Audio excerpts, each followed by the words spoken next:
નમસ્કાર મિત્રો, પેરના ન્યૂઝમાં આપનું સ્વાગત છે। આજરોજ વડોદરા મકરપુરા ઓએનજીસી રોડ પર પડ્યો મોટો ભૂવો।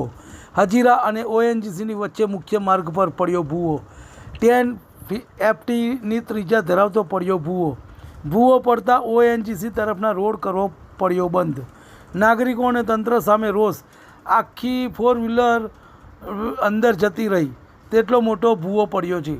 ભૂવો વહેલી તકે કામગીરી કરવામાં ઉઠી માંગ, તેને તંત્ર ધ્યાન નહીં આપતું હોવાના પણ થયા આક્ષેપ। રિપોર્ટ યતીન વાળંદ। તમને અમારા સમાચાર પસંદ આવ્યા હોય તો લાઇક, શેર, બેલ આઇકોન અને સબસ્ક્રાઈબ કરો।